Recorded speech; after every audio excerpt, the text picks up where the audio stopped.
Matapos ang ilang buwang espekulasyon at mga blind item na kumalat sa social media, tila unti-unti nang nabubunyag ang katauhan ng mystery man sa puso ni Carla Abiliana.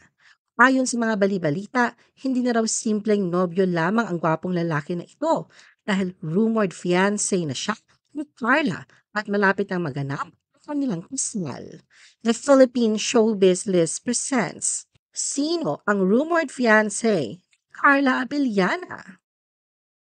Carla shared date night photo with a mystery man. Intriga at kilig ang sabay na bumalot sa social media matapos mag-post si Carla ng larawan kasama ang isang mystery man sa kanyang Instagram noong July 2025. Sa naturang larawan, makikita ang isang lalaki na hawak ang menu ng isang restaurant. At mismo ni Carla, isang tila romantic candlelit dinner for two. Ang caption ni Carla isang simpleng, "Hi, smiling emoji lang, pero sapat na para pasabugin ng internet. Sa unang tingin, parang inosente lang na dinner post. Pero para sa mga marites at fans ni Carla, may ibang kilig na pahiwatig ito. Hindi rin nakaligtas ang post sa mga kaibigan niyang celebrities. Una nag-react si Karel Marquez Santos na nagkomento ng revealed na. Sumunod naman sina Kim Rodriguez at Katrina Siglandi na pareho nag-iwan ng mga pulang puso at heart-eyed emojis. Parang may alam din sa nangyayari.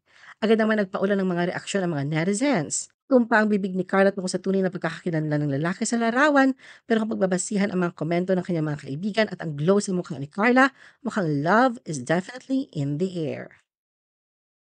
Meet Dr. Reginald, Carla's high school sweetheart and rumored fiancé. Parang eksena sa isang teleserye ang bagong kabanata sa love life ni Carla Abellana.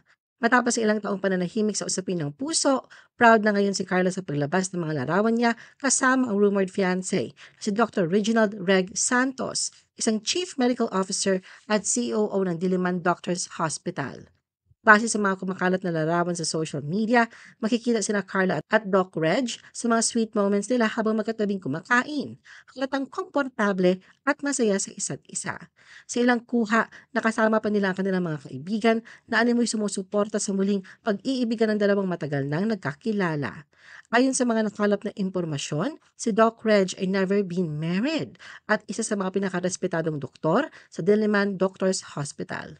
Dati siya naka-assign sa emergency room, ngunit sa kanyang husay, disiplina at dedikasyon, nabigyan siya ng mas mataas na posisyon sa ospital. Ayon sa mga nakakakilala kay Doc Reg, hindi siya mukhang doktor dahil may kukumpara siya sa mga artista at modelo. Gwapong-gwapo, may tindig at may kakaibang karisma na kahit mga pasyente ay napapangiti. Ngunit ang mas nakakakilig sa lahat, si Dr. Reg pala ay high school sweetheart ni Carla. Magkaklase sila sa OB Montessori sa Green Hills at doon unang umusbong ang kanilang matamis na pag-ibig. Mahigit 2 taon din silang naging magkarelasyon bago nagkahiwalay para tuparin ang kanilang pangarap. Pero gaya ng mga klasikong kwentong pag-ibig, tila muling pinagtagpo ng tadhana ang dating magkasintahan. Ayon sa mga malalapit sa kanila, nanatili silang magkaibigan kahit matapos ang kanilang relasyon. Si Doc Reg daw ang unang boyfriend ni Carla. Bukod pa rito, si Doc Reg ay best friend di umano ni Meryl Soriano. At ngayon nga, mukhang friendship turned full circle na ang kwento nila mula sa mga classroom ng high school hanggang sa candlelit dinners at mga sweet photos na kinikilig ang buong social media. Hindi pa man direktang kumpirmado ni Carla kung engaged na nga sila, halata sa kanyang ngiti at mga mata na may espesyal na inspirasyong nagbibigay saya sa kanya ngayon. Pagkitandaan nitong August, inamin ni Carla na nakikipag-date na siya muli matapos ang hiwalayan nila ni Tom Rodriguez. Carla's planned wedding and mystery man exposed by Christy and Audrey. Mainit ang pinag-uusapan ngayon sa showbiz ang balitang lihim na kasal umano ni Carla. Matapos kumalat ang isang blind item sa social media nitong mga nakaraang buwan tungkol sa isang charming actress na ikakasal na raw sa susunod na buwan. Mabilis na naglabasan ang mga espekulasyon sa naturang chismis. Sa naturang blind item, lihim daw ang kasal at tinapagkakakilanlan ng lalaking pakakasalan ng actress. Maging mga katrabaho raw ng naturang aktres ay walang ideya kung sino ang misteryosong lalaki na pinili niyang pakasalan. Sa vlog ni OG Diaz, nabigyan na ng linaw ang usapin. Mula sa isang pagkatiwalaang source, si Carla daw mismo ang tinutukoy ng aktres sa blind item. Ngunit paglilinaw ni OG, hindi daw ngayong buwan, kundi sa December magaganap ang kasalang ito.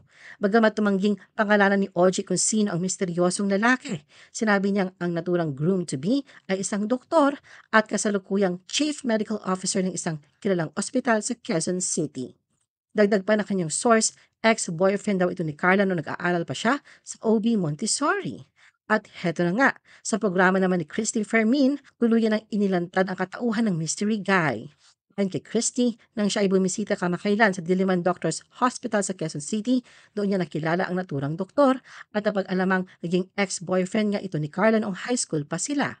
Ang tinutukoy ni Christie ay walang iba kundi si Dr. Reginald Santos. Sa website pa mismo ng Diliman Doctors Hospital, makikita ang pangalan ni Dr. Reginald Santos bilang Chief Medical Officer. Patunay na tumutugma ito sa mga pahayag ng OG Diaz at Christopher Min, pati na rin sa mga clue ng blind item.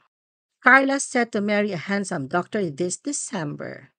Mukhang ay do na nga ang susunod na kabanata sa buhay ni Carla matapos kumpirmahing nakatakda na siyang ikasal sa darating na December 27, 2025 at ang mapalad na lalaki isang doktor na matagal na raw niyang kakilala. Ayon sa isang mapagkakatiwalaang source, kompleto na umano ang mga detalye ng kasal. May printed invitations na at final na rin ang entourage na kinabibilangan ng ilang personalidad mula sa showbiz world. Ang garden wedding daw ay gaganapin sa isang bayan sa Cavite.